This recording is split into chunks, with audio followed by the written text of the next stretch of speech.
আসসালামু আলাইকুম। সবাই কেমন আছেন? আশা করি ভালো আছেন। আমিও ভালো আছি। আমার জীবনে একটা ঘটনা ঘটে গেছে।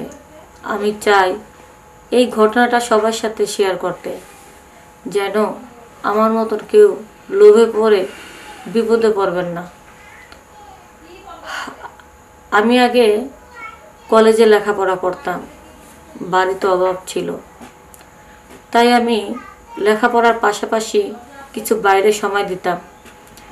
বিভিন্ন বড় বড় ছেলেদের সাথে মেলামেশা করে আমি টাকার উপার্জন করতাম। এইভাবে লাখ লাখ টাকা যখন উপার্জন করে ফেললাম, টাকার লোভ আমাকে অতিষ্ঠ বানিয়ে ফেললো। এক পর্যায়ে চিন্তা করলাম যে আমার অনেক টাকা কামাতে হবে, আমি টাকা কামাতে চাই। পরে টাকা কামানোর জন্য আমাদের দেশে বিভিন্ন মানুষ কাজ করতে আসে, বিভিন্ন রাষ্ট্র থেকে, বিভিন্ন বিদেশ থেকে আমাদের বাংলাদেশে অনেকে কাজ করতে আসে। আর তারা বউ বাচ্চা রেখে আসে, কিন্তু সময় কাটানোর জন্য তাদের একটা মেয়ে মানুষ প্রয়োজন হয়।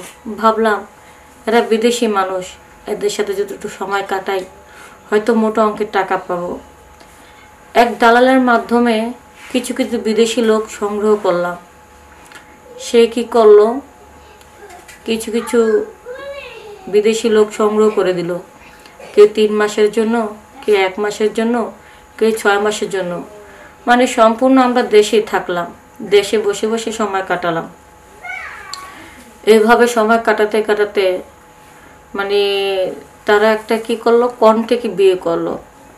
কন্ট্যাক্টে বিয়ে করার পরে আমাকে কেউ 6 মাসের জন্য দেখা গেলো 2 লক্ষ টাকা দেয়, 3 লক্ষ টাকা দেয়, কেউ 5 লক্ষ টাকা দেয়া, কেউ 1 লক্ষ টাকা দিয়ে আমাকে এরকম কন্ট্যাক্টে বিয়ে করে।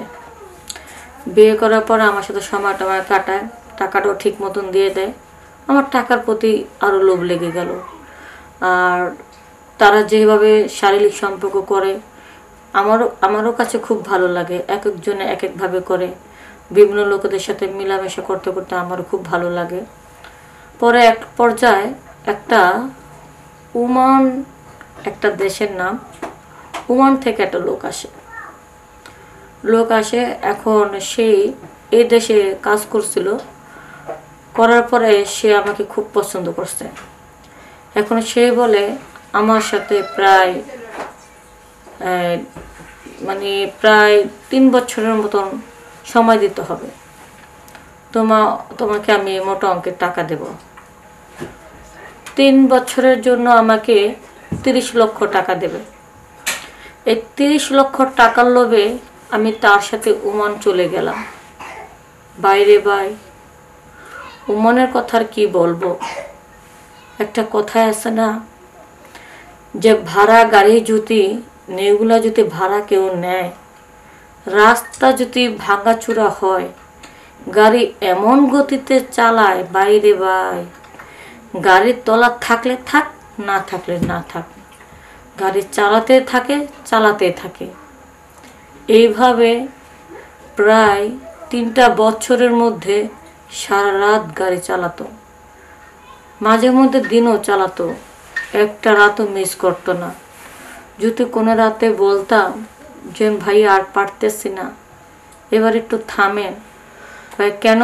30 লাখ টাকা দিয়ে আমি কিনে এনেছি, 30 লাখ টাকা উসুল করতে হবে না? সত্যি তো। এক পর্যায়ে এইভাবে চলতে চলতে বঙ্গোপসাগর বানিয়ে ফেলল।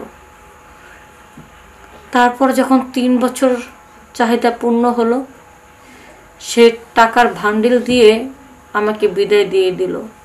কিন্তু আমার ওই জায়গা একবারের জন্য বঙ্গোপসাগর, যেখানে যে কোনো মানুষ আসবে ডুবে মরবে। তারপরও যখন 30 লাখ টাকা পাইলাম হাতে, আমার চোখের মধ্যে কোটি টাকার স্বপ্ন ধরে গেল যে না, আমি এখন থেকে কোটি টাকা কামানো শিখব। পরে কোটি টাকার চিন্তা ভাবনা করলাম। এখন 30 লাখের পরে যখন অন্য অন্য বিদেশিদের আমি ধরার চেষ্টা করি, তখন তারা আমার কাছে আসে, 2 দিন থাকে, 3 দিনের দিন চলে যায়। আবার অন্য লোক আসে, 2 দিন থাকে, 3 দিনের দিন চলে যায়। আমি কিছুই বুঝতে পারতেছি না। যখন এক কাস্টমারকে বললাম, কি হয়েছে, আপনার থাকতে চান না কেন? তোমারটা বঙ্গোপসাগর হয়ে গেছে, এখানে আমরা সাঁতার কাটতে গেলে ডুবে মরব। তুমি তোমার জমিনটা ভালো করে ঠিক করে নাও, পরে দেখা যাবে। তখন আমি নিজে বুঝতে পারলাম, আসলে তো ওমানে যাওয়ার পরে সে আমারটা বঙ্গোপসাগর বানিয়ে ফেললো, এত ক্ষতি করলো। বেশি লোভ করে ফেলেছিলাম। টাকা তো মোটামুটি ভালোই কামাইছি, টাকার পিছনে ছুটতে ছুটতে জীবনটা তেজপাতা বানায় ফেলছি। যা টাকা হয়েছে তো হয়েছে, আর টাকার দরকার নাই। একটা কাজ করি, আমি বরঞ্চ ডাক্তারের কাছে যাই। ডাক্তারের কাছে যাই আর ডাক্তারে বলবো যে আমাকে কুমারী মেয়েদের মতো বানিয়ে দেন। ডাক্তারের কাছে গেলাম, যা বললাম, ডাক্তার সাহেব আমি এখনো বিয়ে শাদী করি নাই, আমাকে কুমারী মেয়েদের মতন বানিয়ে দেন। তখন ডাক্তার সাহেব বলে, আপনি বিয়ে করেন নাই, তার মানে তো আপনি কুমারী হয়ে আছেন। ডাক্তার সাহেব, ঠিক আছে, কুমারী হয়ে আছি, কিন্তু আপনি জানেন না আমি বিয়ে করিনি, ঠিক আছে, তবে আমি নকল বিয়ে হাজারে হাজারে করছি। নকল বিয়ে মানে? আরে ডাক্তার সাহেব, আপনাকে বোঝায় বলতেছি, বিভিন্ন রাষ্ট্র থেকে বিভিন্ন বিদেশিরা আমাদের দেশে কাজের জন্য আসে। তারা বউ বাচ্চা রেখে আসে, আমাদের মতন মেয়েদেরকে কন্ট্যাক্ট করে বিয়ে করে, 6 মাসের জন্য, 1 বছরের জন্য, তারপরে 1 মাসের জন্য, 2 মাসের জন্য, এরকম। তখন কন্ট্যাক্টে বিয়ে করার পরে আমরা চলে আসি। এর মধ্যে ওমান থেকে একটা লোক আমাকে 3 বছর ধরে নিছে। এই 3 বছরে 30 লাখ টাকা দিয়ে ওমানে নিয়ে গেছে। এখন 3 বছরের মধ্যে এমনভাবে আমার টেম্পু চালাইছে, টেম্পুর তলা থাকলে থাক, না থাকলে না থাক, একেবারে বঙ্গোপসাগর বানা ফেলাইছে। এখন ডাক্তার সাহেব, আমি চাইতেছি আপনি আমাকে একটা ব্যবস্থা করে দেন, যেন কুমারী মেয়েদেরটা যেমন সব কিছু ঠিকঠাক থাকে, ঠিক ওরকম বানা দিবেন। কারণ আমি আর নকল বিয়া বসতে চাই না, আমি একটা আসল বিয়া বসতে চাই। এক পর্যায়ে ডাক্তার সব শোনার পরে রাজি হয়ে গেল, ঠিক আছে, আগে দেখি বঙ্গোপসাগরটা কতটুকু হয়েছে। পরে চিন্তা করলাম, কত মানুষই গেছে আর আইছে, ডাক্তার গেলে আর কি হবে। ডাক্তার আমাকে শোয়ালো, উপরে উঠলো আর নামলো। আমি বললাম, ডাক্তার রে, কি হলো, আসেন আমার কাছে। আমি তো না করব না।